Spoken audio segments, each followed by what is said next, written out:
Hello students, एक बार फिर से स्वागत है हमारे YouTube channel maths means Nitin sir में।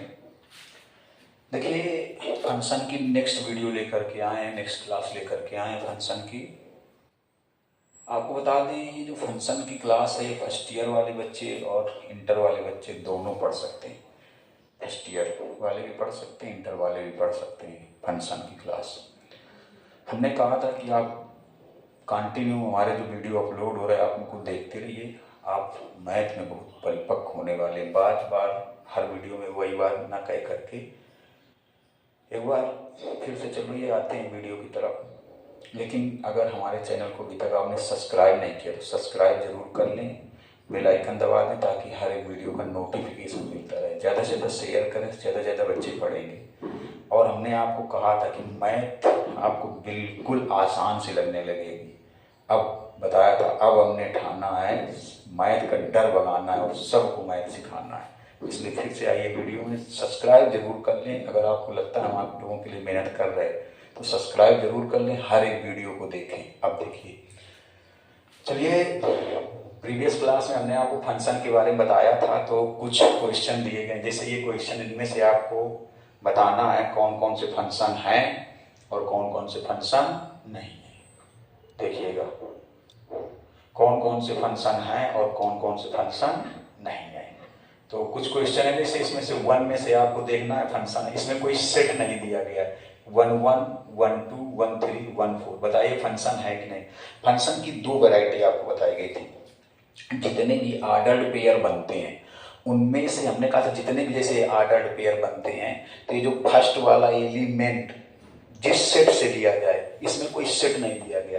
फर्स्ट वाला एलिमेंट रिपीट नहीं होना चाहिए और जिस सेट से लिया जाए कोई छूटना नहीं चाहिए। जैसे ये है एक्स और वाई, तो फंक्शन कब होगा जब ये एक्स वाले सारे एलिमेंट लिए जाएं और इनमें से कोई रिपीट भी ना हो। एक्स वाले सारे एलिमेंट लिए जाएं और इनमें से कोई रिपीट भी ना हो। तो बताइए ये फंक्शन है कि नहीं है। नहीं है, क्योंकि 1 1 1 एक्स वाला रिपीट नहीं होना चाहिए। जो आर्डर्ड पेयर बनते हैं उनमें एक्स वाला रिपीट नहीं होना चाहिए। वाई वाला भले ही रिपीट हो, वाई वाला छूट जाए। तो यहाँ पर कोई समुच्चय, यहाँ कोई सेट नहीं दिया गया, लेकिन ये 1 1 1 रिपीट हो रहा है, इसलिए फंक्शन नहीं है, ये फंक्शन नहीं है। इसको देखिए, A B C D, A B, A comma B, B comma C, C comma D, D comma E, A B C D. इसमें से ये फंक्शन है, ये फंक्शन है, क्योंकि इसमें से देखिए आप बी सी डी ई, इसमें से ए बी सी डी कोई भी रिपीट नहीं हो रहा है, ये फंक्शन है। अब देखिए, जैसे ये x है, ये y है, तो इसमें से बताना इस x y को लेकर के फंक्शन बनाया गया। कुछ चीज़ हमने शॉर्टकट में लिख दी हैं, आपको देखना है, बताना है फंक्शन है कि नहीं। शॉर्टकट में लिख दी गई है, बताइए जरा। -4 कामा a, 1 comma a, 2 comma b। देखिए x वाला कोई छूट तो नहीं रहा। -4 आया, 1 आया, 2 आया, 3 छूट गया, ये फंक्शन नहीं है। x वाला कोई भी एलिमेंट छूटना नहीं चाहिए और x वाला कोई भी एलिमेंट रिपीट नहीं होना चाहिए, तब जाके फंक्शन होगा। इसको देखिए, पहले देखो, -4 1 2 3, -4 1 2 3। y से कोई मतलब नहीं, y वाला रिपीट भी हो सकता है, y वाला छूट भी सकता है, लेकिन मतलब किससे होता है, x से। अब देखिए जरा, तो ये फंक्शन x वाला कोई छूटा तो नहीं है, नहीं छूटा और रिपीट भी नहीं, तो ये फंक्शन है। ऐसे डायग्राम में दिए हुए क्वेश्चन आपको देखना है, बताना है फंक्शन है कि नहीं। 4th नंबर क्वेश्चन, ये डायग्राम वाले क्वेश्चन आपको प्रीवियस वीडियो में बताए गए थे, तो आप बता लेंगे। कोई छूटना भी नहीं चाहिए इधर, कोई रिपीट भी नहीं होना चाहिए। रिपीट भी नहीं होना चाहिए मतलब एक एलिमेंट की एक ही इमेज होनी चाहिए, एक एलिमेंट का एक ही प्रतिबिंब होना चाहिए। अब जैसे लिखा है, हमने इसको शॉर्टकट में लिखा, पूरा क्वेश्चन नहीं लिखते। fx = x² + 1 where x belong -1 0 1 3 list the element of f। Function f के मतलब जितने एलिमेंट आएंगे उनकी लिस्ट बनानी। देखो ये एक सोल्यूशन। तो जब x की जगह यहाँ -1 रखेंगे, x की वैल्यू -1 तो y की वैल्यू 2 आएगी, क्योंकि -1 का स्क्वायर 1 और 1 + 1 2। x की वैल्यू यहाँ 0 रखेंगे तो 0 + 1। x की वैल्यू जब 1 रखेंगे, 1 का स्क्वायर 1 + 1 2 आएगा। x की वैल्यू 3 रखेंगे, 3 के स्क्वायर 9 + 1 10, मतलब 3 लेने पर y की वैल्यू 10। इनमें से और भी देखिए लिखे, इसमें जैसे ये क्वेश्चन लिखा है इसी टाइप से लगेगा। रेंज और कोडोमेन बताना है, तो डोमेन तो यही हो जाएगा। रेंज जो जो ये जैसे इसमें कहते हैं रेंज बताओ तो कौन होगा 2 1 2 10। ये कोडोमेन कौन होगा, ये देखो ये वाला जो समुच्चय, ये वाला समुच्चय डोमेन होता है और ये वाला सेट जो होता है, तो डोमेन कौन है ये एक्स, कोडोमेन कौन है आर, कोडोमेन कौन है आर। अब देखिए अब जितने भी ऑर्डर्ड पेयर बनेंगे उनका जो दूसरा एलिमेंट होगा, सेकेंड एलिमेंट कैसे बनेंगे, एक्स की जगह -1 रखोगे, फिर 0 रखोगे, फिर 3 रखोगे, 9 रखोगे, 7 रखोगे, तो जो वाई की वैल्यू बनती जाएगी वही रेंज हो जाएगी और कोडोमेन कौन हो गया आर। अब ये 7 और 8 दो क्वेश्चन बिल्कुल एक जैसे हैं, इनमें से एक देखिए 8 बता रहे, जैसे इफ शॉर्टकट में लिखा पूरा क्वेश्चन हो सकता है ना लिखा हो, if a, 8 2, b are belong f such that x, मतलब f is a function x to 3x + 4 find a, b। देखिए फंक्शन ये दिया है तो आपको पता है फंक्शन fx इक्वल टू कौन है 3x + 4। अच्छा जो फंक्शन होता है fx किस पे इक्वल होता है y, जो भी आपने मोस्टली पढ़ा होगा, आप ऐसे नहीं पढ़ते fx इक्वल टू y। आपको बताया गया था जब फंक्शन में से x इनपुट देते हैं, f में से x इनपुट देते हैं तो आउटपुट क्या मिलता है y। फंक्शन में से जब x वैल्यू डालते हैं, बताया नहीं था स्टार्टिंग में वीडियो के, इस प्रीवियस वीडियो में, f फंक्शन में से x वैल्यू इनपुट देते हैं तो क्या बनता है जाकर के y। देखिए तो fx equal to 3x + 4, fx मतलब किसकी वैल्यू, y की वैल्यू, fx मतलब हमेशा ध्यान रखिए fx मतलब किसकी वैल्यू y की। अब a, 8 and 2, b are belong, मतलब a, 8 और 2, b इसमें बिलोंग करते हैं, बिलोंग करते हैं मतलब सेटिस्फाइंग विद a, 8 2, b, मतलब a, 8 2, b इसको क्या करेंगे संतुष्ट करेंगे। सेटिस्फाई इंग्लिश में, हिंदी में क्या कहेंगे संतुष्ट करेंगे। a, 8 और 2, b इसको क्या करेंगे संतुष्ट करेंगे, सेटिस्फाई करेंगे मतलब संतुष्ट करेंगे। कैसे करेंगे, चलिए देखिए कैसे करेंगे, कैसे सेटिस्फाई करेंगे देखते हैं। अगर आपसे कोई पूछ ले कि a, 8 2, b इसको क्यों सेटिस्फाई करेंगे, क्यों संतुष्ट करेंगे, क्योंकि इसमें इसी फंक्शन से बिलोंग करते हैं, मतलब ये a, 8 2, b इसी फंक्शन के ऑर्डर्ड पेयर हैं, इसी फंक्शन के क्रमिक युग्म में, इसी फंक्शन से निकल करके आए, इसी फंक्शन से बने हुए, इसलिए सेटिस्फाई करेंगे। देखिए तो कैसे सेटिस्फाई करेंगे आपको देखना है, थोड़ा सा गौर से देखिएगा कैसे सेटिस्फाई करेंगे।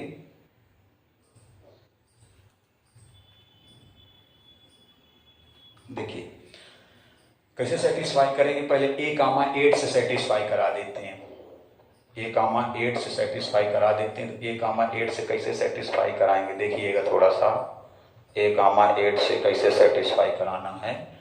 यहाँ पर जब a, 8 से सेटिस्फाई कराएंगे, मतलब सेटिस्फाई का मतलब हो गया संतुष्ट कराएंगे, सेटिस्फाई का मतलब क्या हो गया संतुष्ट कराएंगे। देखिएगा कैसे संतुष्ट कराएंगे, y की जगह यहाँ पर कितना रखा गया 8 और x की जगह कितना रखोगे, ये fx जो होता है हमेशा y की वैल्यू होती है, y की जगह यहाँ 8 रखा गया, x की जगह a रखा गया, 4 इधर आया माइनस का 4 बचा, अब 3/, में a की वैल्यू आ गई। फिर किससे सेटिस्फाई कराएंगे 2, b से, y की जगह कितना रखेंगे, y की वैल्यू b बनेगी, x की वैल्यू 2 बनेगी, x की वैल्यू 2, 2 3 जा 6 + 4 कितना हो जाएगा 10। स्क्रीनशॉट ले लीजिए जल्दी से।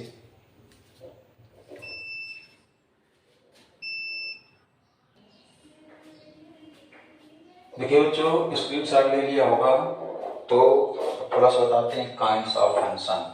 हमने कहा था ये वीडियो इंटर वाले बच्चों के लिए, फर्स्ट ईयर वाले बच्चों के लिए, थोड़ा मन से देखिएगा। यही एक कुछ ऐसी चीजें हैं जिससे बच्चे परेशान हो जाते हैं और समझ नहीं पाते और बोलते हैं फंक्शन या रिलेशन चैप्टर बहुत टफ है। हमने कहा था आप वीडियो को पूरा अंत तक देखा करिए, आपको बहुत मजा आने वाला है। आप यकीन मानिए आप मैथ के बादशाह बन जाएंगे अगर पूरा वीडियो देखते रहिए, कंटिन्यू हर एक वीडियो को देखें। चलिए थोड़ा सा इसे बेसिकली प्रीवियस वीडियो का कुछ थोड़ा सा चर्चा कर लेते हैं। देखिए कुछ थोड़ा सा चर्चा प्रीवियस वीडियो कर लेते हैं। ये x कोई सेट है, ये y कोई सेट है।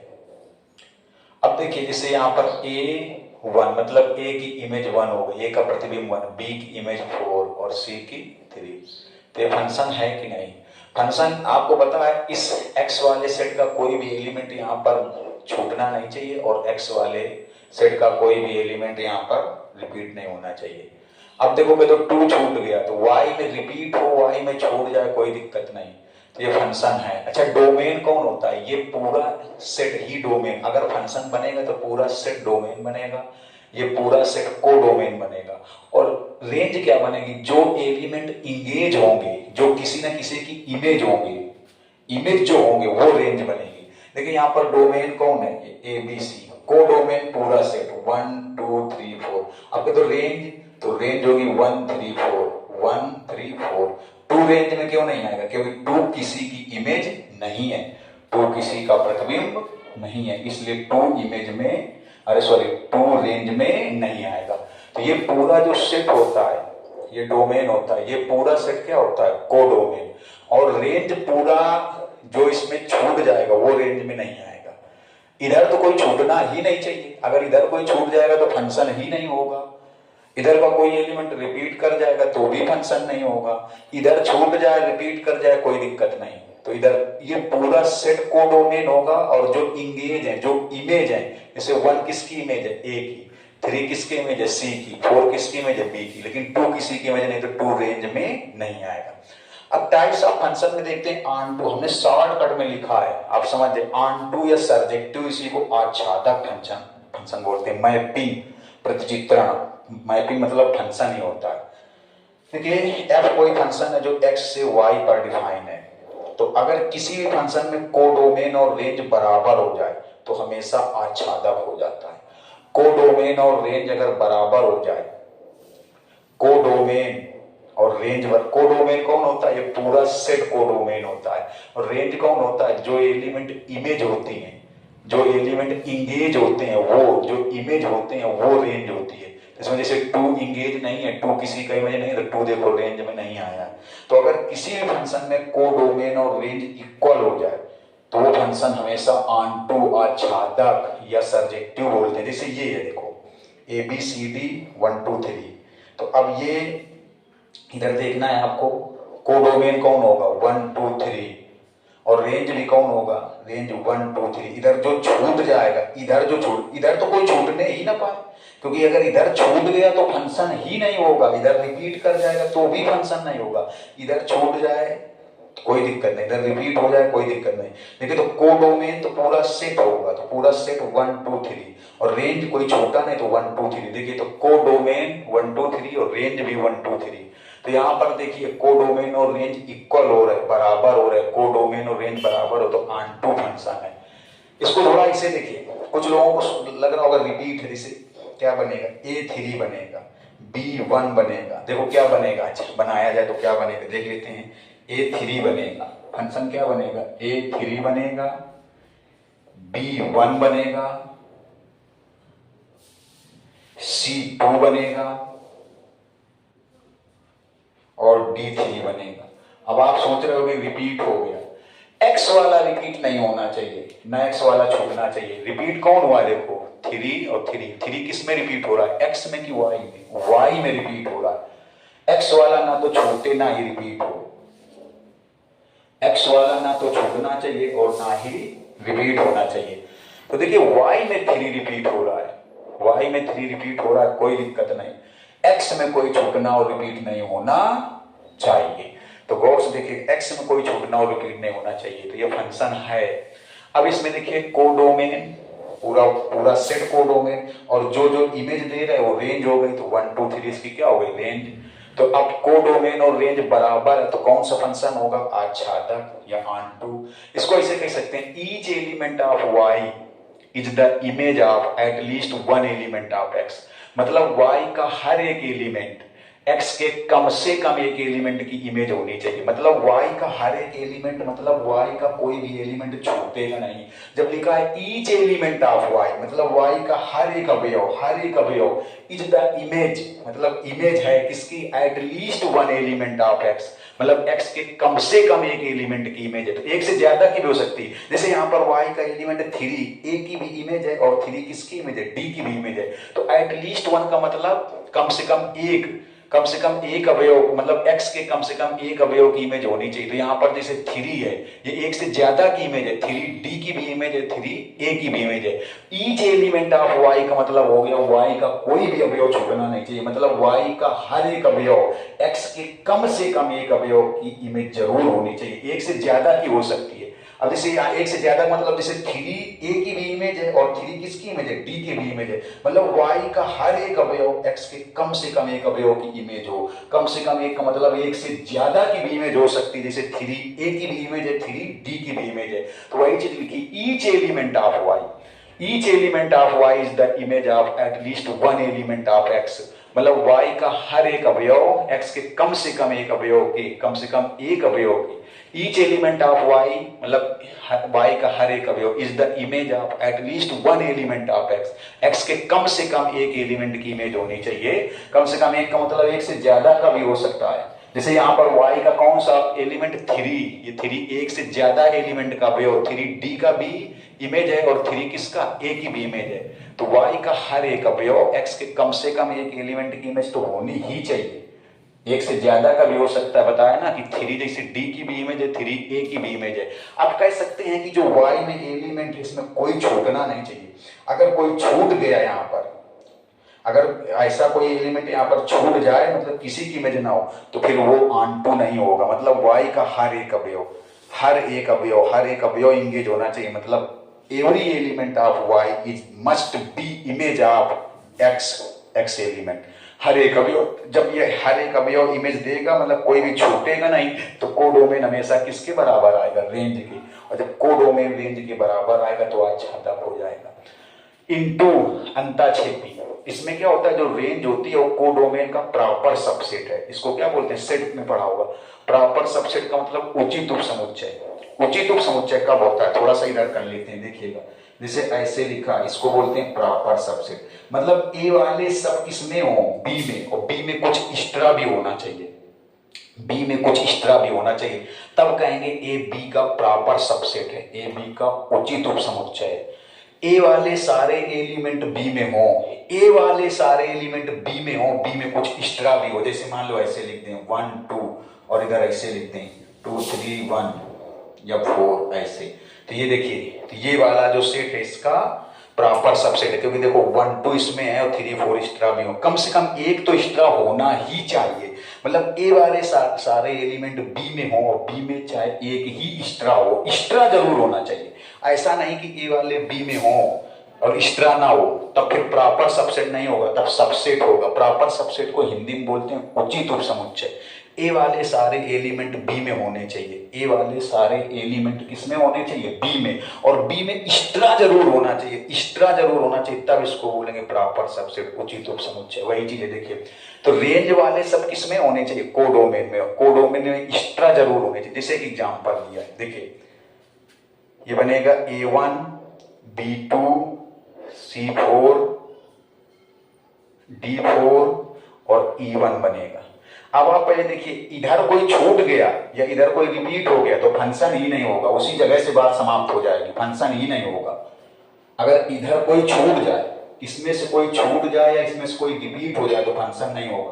अब आपका तो रिपीट तो हो रहा है 4, तो 4 y में रिपीट हो रहा है, x में रिपीट नहीं हो रहा है।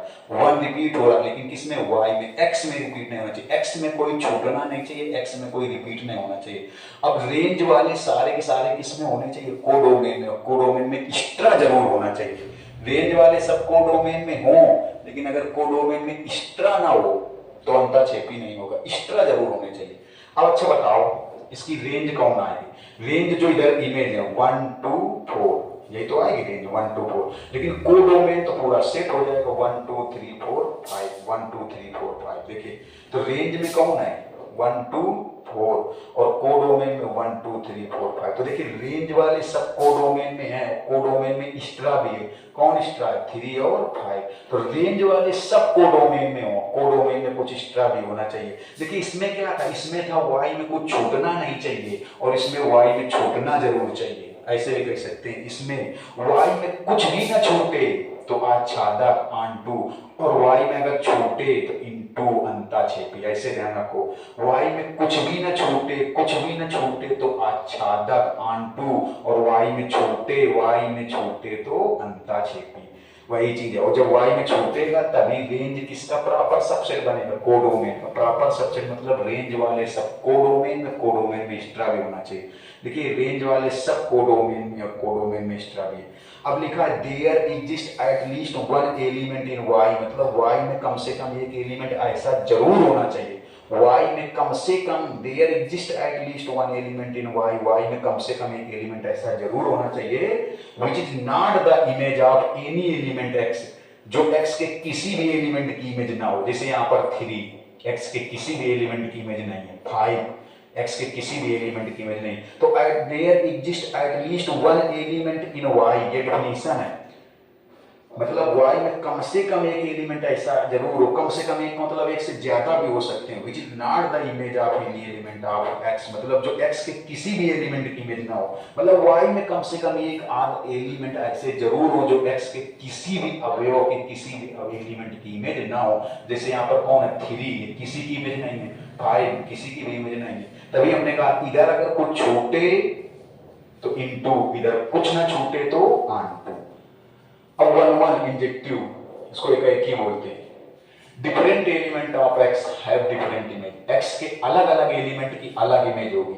इसको ऐसे भी लिख सकते हैं fx1, अगर fx1 को fx2 के इक्वल करने पर, जब क्वेश्चन लगाएंगे, अगर fx1 को fx2 के इक्वल करने पर सॉल्व करने के बाद x1 x2 के इक्वल आ जाए तो समझ जाओ 1 है। अगर या फिर ऐसे कह सकते हैं fx1 अगर fx2 के इक्वल नहीं है तो ये x1 भी x2 के इक्वल नहीं होना चाहिए, तब भी 1 होगा। मतलब डिफरेंट एलिमेंट ऑफ एक्स, अलग अलग एलिमेंट की अलग अलग इमेज होगी, अलग अलग एलिमेंट की अलग अलग इमेज होनी चाहिए। जैसे यहाँ पर देखो 4 की मतलब C की इमेज 4 थी, D की इमेज 4 थी, तो यहाँ पर कह सकते हैं अलग अलग इमेज नहीं है। ये जो 4 है C की भी इमेज है, 4 D की भी इमेज है, तो अलग अलग एलिमेंट की अलग अलग इमेज नहीं है, तो ये 1 नहीं था। अलग अलग एलिमेंट की अलग अलग इमेज होनी चाहिए। देखिए जैसे तो A की इमेज 1, B की 2, C की 3, तो ये 1 है। इसको क्वेश्चन लगाते समय ऐसे करते हैं, अगर fx1 को fx2 के इक्वल करने पर x1 x2 के इक्वल प्रूव हो जाए, सिद्ध हो जाए, तो समझ जाओ 1 है। या फिर fx1 को fx2 के इक्वल ना करने पर भी x1 x2 के इक्वल ना, तब भी 1 है। अब एक एग्जांपल है, जैसे A1 आएगा, B2 आएगा, C2 आएगा, या कह सकते हैं FA इक्वल टू 1। हमने उस दिन लिखना बताया था कितने तरीके से रिप्रेजेंट कर सकते हैं। FB equal to 2, FC equal to 2। अब ये 1 नहीं है, क्यों? क्योंकि अलग अलग एलिमेंट की अलग अलग इमेज नहीं। देखो B और C अलग अलग एलिमेंट हैं, डिफरेंट एलिमेंट है, लेकिन इनकी इमेज सेम है। D की इमेज भी 2 है और C की इमेज भी 2 है, तो ये 1 नहीं है। अलग अलग डिफरेंट एलिमेंट की डिफरेंट इमेज होनी चाहिए, डिफरेंट एलिमेंट की डिफरेंट इमेज होनी चाहिए। तो जैसे यहाँ पर B की इमेज भी 2 है और C की, ये तो अलग अलग हैं लेकिन इनकी इमेज सेम है, B की भी 2 है, C की भी 2 है, तो ये 1 नहीं है। अच्छा ये 1 भी है और ऑनटू भी है, आच्छादक भी है, ये वाला भी है, क्योंकि इधर देखो कोई छोटा नहीं है, तो ये 1 नहीं है, ये 1 नहीं है, लेकिन ये इनटू है ये वाला। क्यों? देखो अगर इधर कोई छूट गया तो फंक्शन ही नहीं होगा, इधर कोई रिपीट हो गया तो फंक्शन ही नहीं होगा। अब इधर देखो छूट गया, अगर y में कुछ छूट जाए तो ये बनेगा, और y में कुछ ना छूटे तो ये बनेगा। जल्दी से स्क्रीनशॉट ले लीजिए।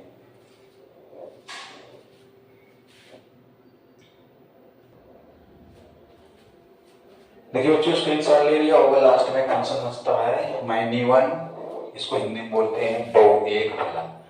जैसा नाम है -1, तो इधर देखो ऐसे समझो, बहुत कॉन्सेप्ट बहुत अच्छा। इधर कर लो मैनी और इधर कर लो 1, बस आंसर आ जाएगा, फंक्शन समझ जाओगे। -1, इधर मैनी और इधर 1, या बहु एक, इससे भी समझ सकते हो। इसको बहु का मतलब बहुत, और इधर देखो बहु का मतलब बहुत और इधर एक, तो मतलब क्या हुआ, -1 से पहले इंग्लिश में समझो। -1 मतलब इधर के ज्यादा हो लेकिन इधर का 1 ही हो, मतलब इधर के कई हो, मैनी मतलब कई, इधर का 1।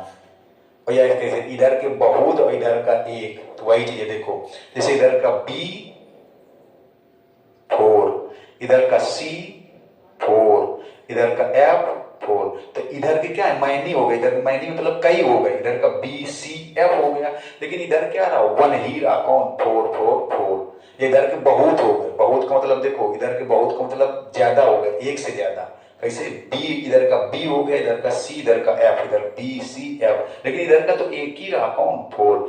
मतलब देखो अब ये लिखा है 2 or more than 2 element of X, मतलब X के 2 या 2 से ज्यादा एलिमेंट की सेम इमेज हो इन Y में सेम, मतलब एक ही इमेज हो, एक ही प्रतिबिंब बनाए, मतलब X के 2 या 2 से ज्यादा अवयव X में एक ही प्रतिबिंब बनाए, तो उसे बोलते हैं मैनी वन। हमने बहुत अच्छी तरीके से समझा, इधर का मैनी मतलब इधर कई हो, इधर 1 एक ही मिले। जैसे इधर B की इमेज 4, C की 4, F की 4, इधर BCF, इधर के मैनी हो गए, BCF मैनी हो गए, इधर 1, इधर क्या 1 मतलब एक ही चीज रही, केवल 4 बदला नहीं, तभी एक आया। इधर के बहुत लिए गए और इधर का केवल एक ही लिया गया, कौन, 4। तभी लिखा 2 or more than 2 element of X have same image, X के 2 या 2 से ज्यादा अवयवों की Y में केवल एक ही इमेज हो। सेम इमेज मतलब अलग अलग इमेज ना हो, केवल वही सेम इमेज हो। इसको कॉन्सेप्ट से ऐसे बोला जाता है, fx1 इक्वल टू fx2, तो x1 does not equal to x2। देखिए 1 में क्या था, एकाएकी में क्या था कि अगर fx1 fx2 के इक्वल किया जाए तो क्या प्रूव होना चाहिए, x1 इक्वल टू x2। तो ये 1 था, एकाएकी था। और इसमें क्या है, अगर fx1 को fx2 के इक्वल किया जाए तो x1 does not equal to x2 prove होना चाहिए, x1 does not equal to x2। उसमें एक चीज और थी, मैं 1 में एकाएकी में, कि अगर fx1 fx2 के इक्वल नहीं है तो x1 भी x2 के इक्वल नहीं होना चाहिए। लेकिन इसमें क्या होगा कि fx1 fx2 के इक्वल होगा, लेकिन x1 x2 के इक्वल नहीं होगा। जैसे देखिए यहाँ पर B की इमेज 4 है, मतलब FB इक्वल टू 4, C की इमेज भी 4 है, FC इक्वल टू भी 4। तो देखिए तो हम कह सकते हैं FB इक्वल टू FC, क्यों, क्योंकि FB की वैल्यू भी 4 है और FC की वैल्यू भी 4 है। तो देखिए FB की वैल्यू 4, FC की वैल्यू 4, लेकिन B जो है वो C के इक्वल नहीं है। तो वही चीज fx1 तो fx2 के इक्वल होगा, लेकिन x1 x2 के इक्वल नहीं होगा। FB और FC तो इक्वल है क्योंकि दोनों की वैल्यू 4 है, लेकिन B और C अलग अलग एलिमेंट है, ये इक्वल नहीं है। अब उम्मीद करते हैं आपको बहुत अच्छा समझ में आया होगा। नेक्स्ट वीडियो में आपको कुछ रियल फंक्शन बताएंगे, जैसे माड फंक्शन, सिग्नम फंक्शन और कई सारे फंक्शन हैं, ग्रेटेस्ट इंटीजर फंक्शन जो बहुत जरूरी है, और डोमेन और रेंज बताएंगे। इसलिए नेक्स्ट वीडियो में जरूर जुड़िएगा। फर्स्ट ईयर और इंटर के छात्र, जो चीजें आपको जिनसे आपको डर लगता था उन्हीं को हम आसान बना के कोशिश कर रहे हैं, और आपको लग रहा हो कि हम मेहनत कर रहे हैं, तो चैनल को सब्सक्राइब जरूर कर देना, बेल आइकन दबा देना और शेयर करना, और भी बच्चों को बताना कि हमारे चैनल पे जाके पढ़े, अगर आपको लगता है हमारे साथ मेहनत कर रहे हैं। धन्यवाद।